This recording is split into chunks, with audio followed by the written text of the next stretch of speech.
ഹരിശ്രീ ഗണപതിയെ നമ അവിഘ്നമസ്തു. നക്ഷത്രജാലത്തിലേക്ക് ഏവരെയും സ്വാഗതം ചെയ്യുന്നു. ഈ ഒരു മാസം ഈ 27 നാളുകൾക്ക് സംഭവിക്കുന്ന മാറ്റങ്ങളാണ് പറഞ്ഞുകൊണ്ടിരിക്കുന്നത്. ഇന്ന് പറയുന്നത് വിശാഖം, മകരം, തൃക്കേട്ട 3 നാളുകളാണ്. അതിന് മുന്നേ ഒരു കാര്യം പറഞ്ഞുകൊണ്ട്, നിങ്ങൾ ആദ്യമായിട്ട് ചാനൽ കാണുന്നവരാണെങ്കിൽ സബ്സ്ക്രൈബ് ചെയ്തേക്കുക. തൊട്ടടുത്ത ബെൽ ബട്ടൺ അമർത്തി ഓൾ എന്നുള്ളൊരു ഭാഗം എനേബിൾ ചെയ്ത് വയ്ക്കുക. വിശാഖത്തെക്കുറിച്ച് പറയുവാണെങ്കിൽ കാര്യവിഘ്നവും കർമ്മഭംഗവും വിട്ടുമാറില്ല. പക്ഷെ എന്നാൽ ആശ്വാസവും വരുമാനവും വർദ്ധിക്കും. നമുക്കുള്ള കാര്യങ്ങൾക്ക് ഒരു അസുഖങ്ങൾക്കൊക്കെ ഒരു ആശ്വാസം ഉണ്ടാകും, സാമ്പത്തിക പ്രതിസന്ധിക്ക് ഒരു ആശ്വാസം ഉണ്ടാകും, വരുമാനം വർദ്ധിക്കും.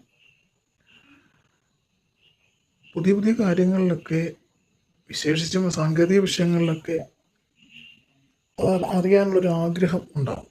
വിദ്യാർത്ഥികൾക്ക് അഭീഷ്ട വിഷയങ്ങളിൽ ഉന്നത വിജയമൊക്കെ സാധ്യമാകുന്നൊരു സമയമാണ്.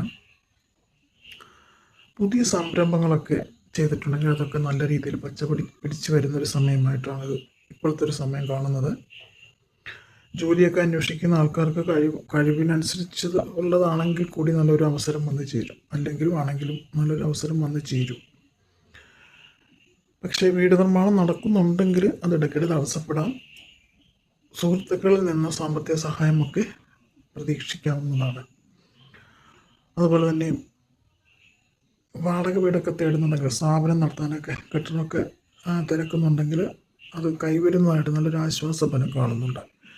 മത്സരങ്ങൾ ഇച്ചിരി കട്ടിയുള്ളതായിട്ട് വരാം, ചില സമയം അങ്ങനെ വരാൻ സാധ്യതയുണ്ട്.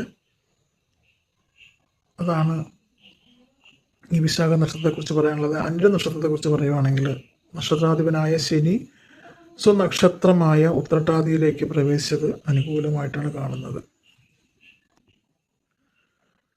സ്വന്തം കർമ്മരംഗമൊക്കെ പുഷ്ടപ്പെടുന്നതായിട്ടാണ് കാണുന്നത്.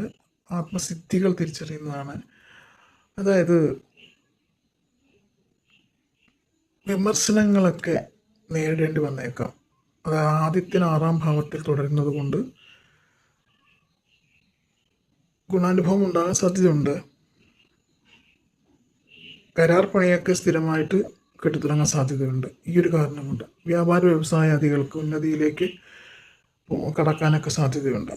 സാമൂഹികമായ ബഹുമാന്യതയൊക്കെ കൈവരാനൊരു സമയമുള്ള ആണിത്. മംഗളകർമ്മങ്ങളിലൊക്കെ പങ്കെടുക്കാനുള്ള അവസരമൊക്കെ ലഭിക്കും. അതാണ് അനിഴ നാളിനെ കുറിച്ച് പറയാനുള്ളത്. ഇനി തൃക്കേട്ട നാളിനെ കുറിച്ച് പറയുകയാണെങ്കിൽ, ജന്മനക്ഷത്രാധിപനായ ബുധൻ സ്വനക്ഷത്രമായ രേവതിയിൽ സഞ്ചരിക്കുന്നത് നല്ലൊരു സമയമാണിത്. ഗുണാനുഭവങ്ങൾ ഉണ്ടാവും. വൃശ്ചികക്കൂറിൻ്റെ അധിപനായ ചൊവ്വ നീചത്തിലാണ് തുടരുന്നത്.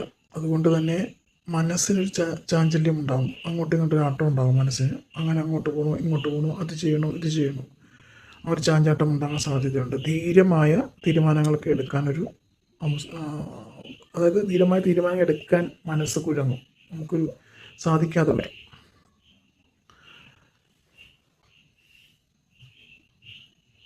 പക്ഷേ എന്നാൽ വ്യാഴം 7-ാം ഭാവത്തിൽ തുടരുന്നതുകൊണ്ട് സർവ്വകാര്യങ്ങളിലും ശ്രദ്ധയും സൂക്ഷ്മതയും പുലർത്തേണ്ട ഒരു ആവശ്യമുണ്ട്, വിശേഷിച്ചും കുടുംബജീവിതത്തിൽ. രാഹു 4-ലേക്കും കേതു 10-ലേക്കും മാറുന്നത് അത്ര ഗുണകരമല്ല. ആലസ്യം വന്നു ചേരാൻ സാധ്യതയുണ്ട്. പക്ഷെ എന്നാൽ ആദിത്യൻ 6-ാം ഭാവത്തിൽ സഞ്ചരിക്കുന്നതിനാൽ ഇപ്പോൾ നല്ല അവസരങ്ങൾക്ക് ശ്രമിക്കുകയാണെങ്കിൽ അത് നന്നായി.